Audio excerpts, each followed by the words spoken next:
Assalamualaikum warahmatullahi wabarakatuh. Bertemu lagi pada mata kuliah microprogramming. Pada pertemuan kedua ini, kita akan membahas mengenai berbagai macam board controller. Kemudian jenis board controller, jenis-jenis board yang akan kita. Yang pertama ini brand Arduino. Logonya ada di pojok kanan atas, itu logo Infinity. Kemudian ada tanda plus minus. Jadi diharapkan perangkat ini bisa mengatasi semua. Lambang Infinity ini menunjukkan bahwa mimpi dari Arduino ini bisa mengatasi semua sisi pekerjaan manusia yang terkait dengan instrumentasi. Arduino merupakan sebuah perangkat embed sederhana yang paling umum digunakan untuk mempelajari sistem IoT dari segi pengendalian dan komunikasi pada perangkat keras. Untuk dapat berkomunikasi dengan perangkat lain, dibutuhkan modul komunikasi seperti Ethernet, Wi-Fi, dan Bluetooth sehingga dapat terhubung dengan smartphone atau perangkat lain. Perangkat ini diprogram menggunakan aplikasi Arduino IDE. IDE itu singkatan dari Integrated Development Environment atau ruang untuk memprogram. Arduino IDE ini menggunakan bahasa pemrograman C yang sudah disederhanakan sehingga lebih mudah dipelajari. Pada aplikasi Arduino IDE terdapat juga contoh-contoh proyek yang bisa kita manfaatkan seperti menyalakan lampu LED, membuat tulisan pada layar LCD, dan sebagainya. Tadi ada kata-kata embed. Embed itu maksudnya sebuah program yang digunakan hanya pada satu perangkat untuk tujuan spesifik. Nah, misalkan pemesanan drive-thru, nah, itu perangkat yang untuk menerima komunikasi dengan pemesan itu namanya embed. Atau POS,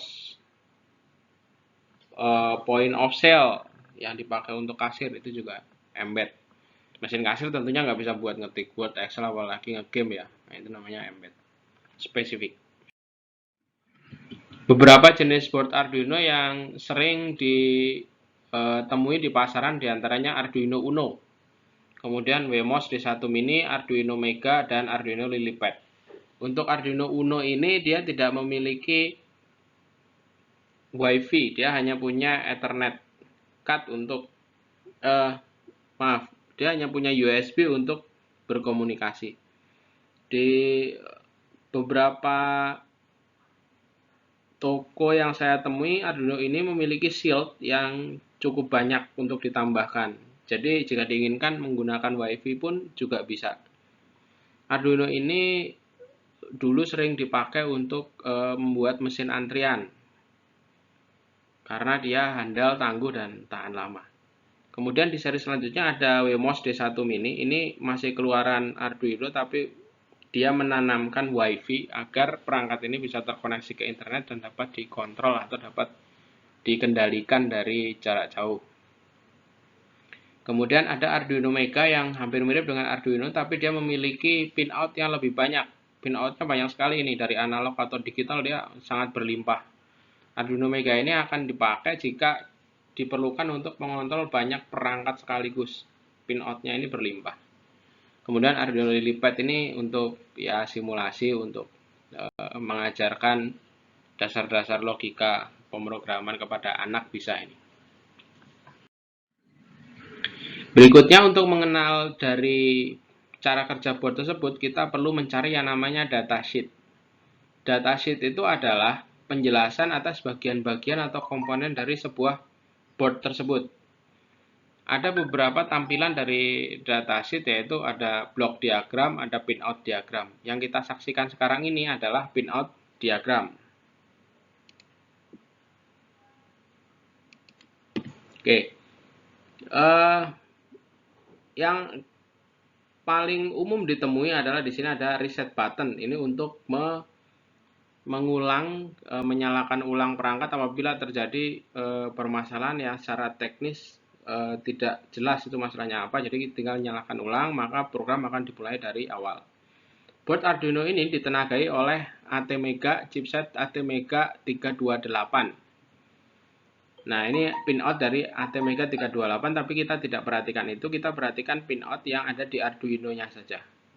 Arduino ini bekerja pada tegangan 7-12 volt. Nah, ini voltase inputnya yang berada di tengah. Kemudian kita lihat di sini ada banyak warna, tapi yang harus kita perhatikan adalah yang ada di board ini saja. Yang penting kita perhatikan yang ada di board ini. Di board ini ada keterangan nih, misalkan A0, A1, A2, A3, A4, A5. Itu berarti pinout-nya adalah pinout analog. Sementara jika diberikan tanda caret atau ada tulisan digital, ini ada nomor 0, 1, 2, 3, dan seterusnya sampai 13. Ini berarti dia pinout digital. Apa perbedaan pinout analog dengan pinout digital? Pinout analog ini dia bisa mengeluarkan nilai dari 0 sampai 255 kalau di numeriknya. Sementara digital ini hanya mengeluarkan nilai boolean, yaitu 0 dan 1. Artinya apa? Jika sama-sama pinout ini menyalakan lampu, pinout digital ini hanya akan bisa menyala dan mematikan, menyalakan dan mematikan, on off. Sementara analog ini bisa melakukan peredupan. Nah, jadi diredupkan atau dari nyala kemudian pelan-pelan redup mati, atau dari mati pelan-pelan redup nyala. Karena dia bisa digeser nilainya dari 0 sampai 255. Ini 8 bit itu kan 256 kalau numeriknya. Dimulai dari 0 sampai 255. Masing-masing punya kegunaan sendiri, nanti di implementasinya kita lihat bersama. Kemudian di sebelah sini adalah pinout tegangan. GND itu singkatan dari ground atau negatif. Kemudian ada tegangan 5 volt dan 3 volt. Kita tinggal ambil saja tegangan outnya ini tergantung dari yang dibutuhkan. Jangan sampai over voltage, nanti perangkatnya terbakar. Kemudian di sini ada Vin atau tegangan input jika diinginkan untuk memberikan sumber daya tegangan kepada perangkat ini di luar dari power jack atau power USB.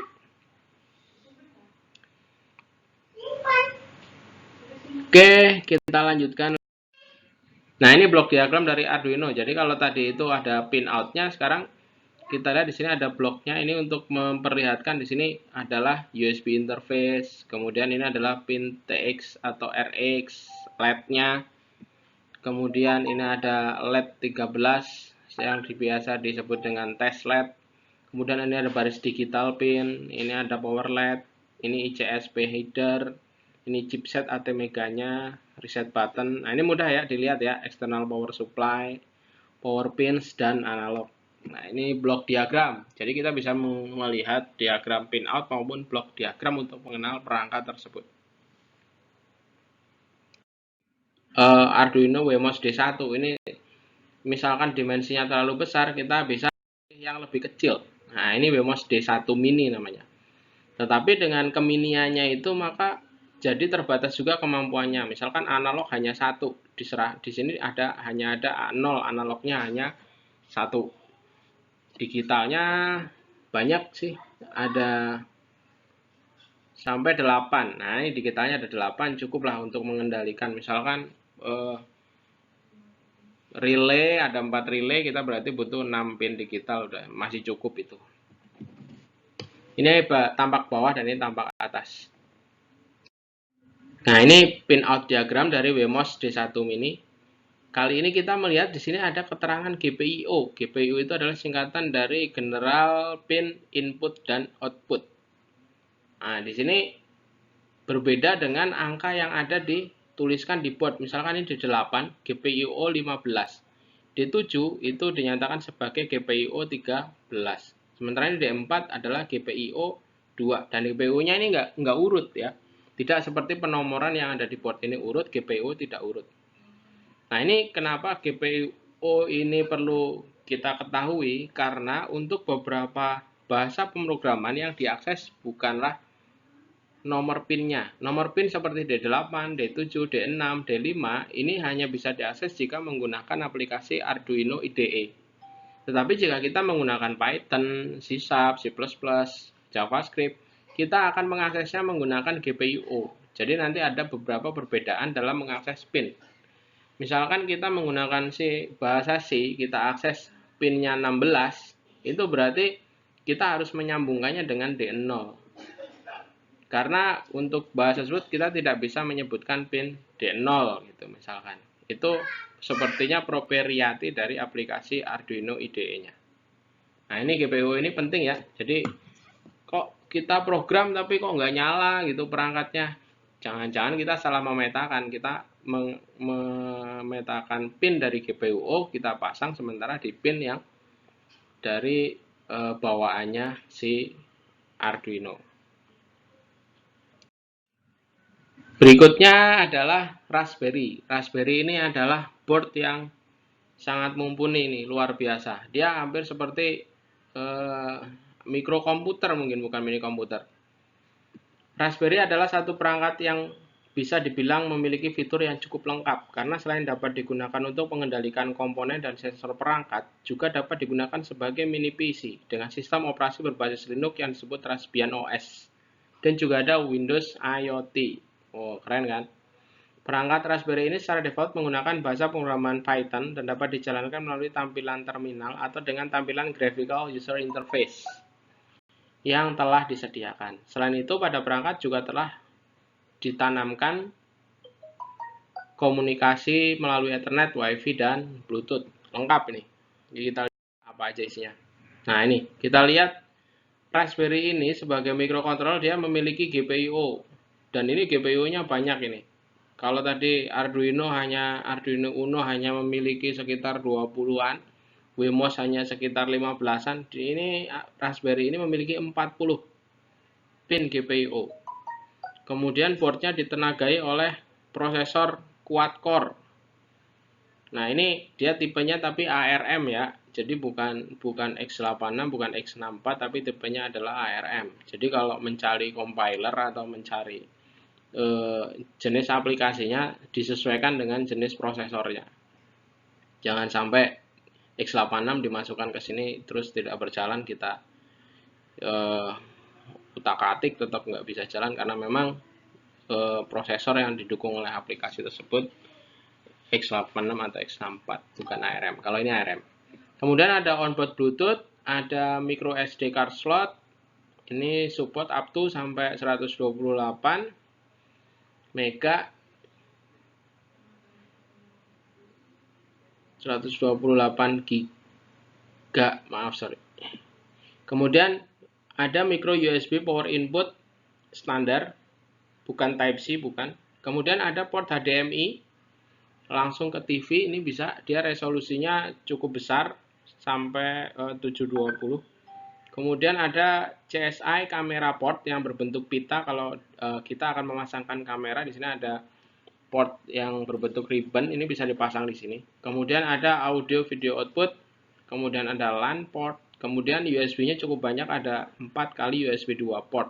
Cukup untuk keyboard mouse dan sebagainya. Ya, kalau minat untuk membuat videotron atau iklan di kantor gitu, display, kemudian atau produk display gitu di merchant, nah kita bisa menggunakan ini, Raspberry ini.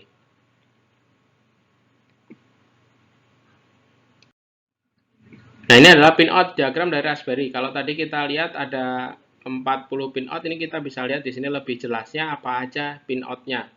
Ada power, kemudian GPIO banyak. Di sini ini adalah nomor pinnya, kemudian ini adalah jenis pinnya. Kalau 9 ini ground, berarti negatif. Jadi tidak bisa digunakan untuk input output. Kemudian 5 volt, pin 2 dan 4 ini power 5 volt. Ya, itu hanya bisa untuk mensuplai power 5 volt, tidak bisa untuk controlling.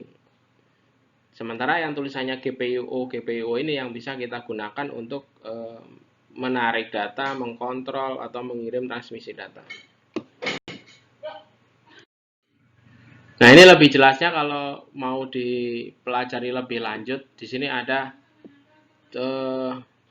semacam konversi, tapi saya rasa ini tidak kita gunakan. Kita akan tetap menggunakan yang GPIO-nya untuk Raspberry.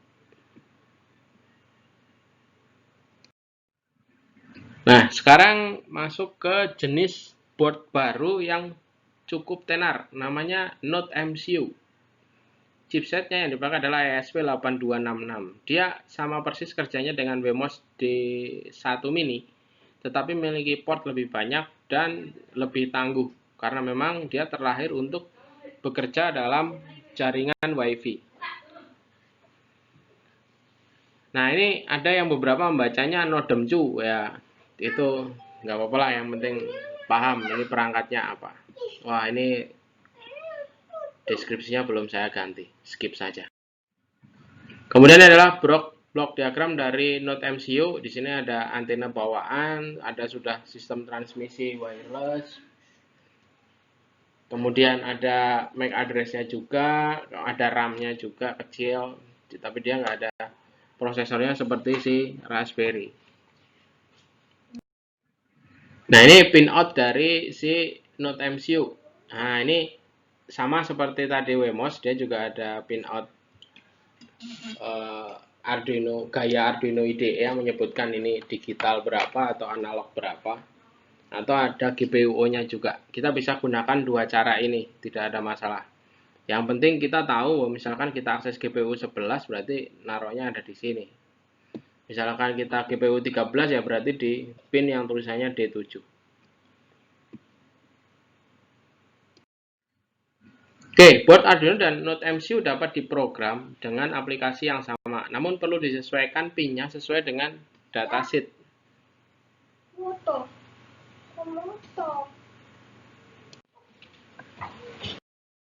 Nah, sekarang kita komparasi Wemos D1 Mini dengan Node MCU. Nah, kita lihat ya. Tadi seperti yang saya sampaikan bahwa ada pemetaan dari si Arduino IDE untuk menyebutkan pin-nya ada di 8, D7, D6. Kemudian ada secara general perangkat ini diakses dengan ID GPIO-nya. Jadi, misalkan di program di sebuah program dituliskan untuk menangkap bacaan sensor suhu di GPIO 4. Nah, maka sensor suhunya harus dipasang kalau di Node MCU ini ada di posisi D2. Karena ini GPIO 4-nya di sini. Nah, kalau ganti boardnya Wemos taruh mana? Nah, kalau tadi GPIO 4 kita cari GPIO 4 di mana? Nah, ini kebetulan D2 juga. Jadi nggak terlalu berbeda. GPIO 15 atau 12 adanya di D6. Nah, ini nggak nyampe 15, hanya sampai 14. Oh, ini ada 16 nih. 15 ini nih, D8. Nah, jadi pin-nya harus disesuaikan jika melakukan pemrograman menggunakan GPIO. Sampai di sini terbayang ya, kira-kira cara memahami board, mencari datasheet, mencari blok diagram, kemudian memetakan dalam rangkaian. Apabila hal dasar ini sudah dipahami, maka untuk pemrogramannya nanti untuk troubleshooting-nya akan jauh lebih mudah. Oke, sekian saja materi malam ini. Diskusi dapat kita lanjutkan melalui Telegram. Terima kasih, semoga sehat selalu, lancar rezeki, lancar semua urusannya. Assalamualaikum warahmatullahi wabarakatuh.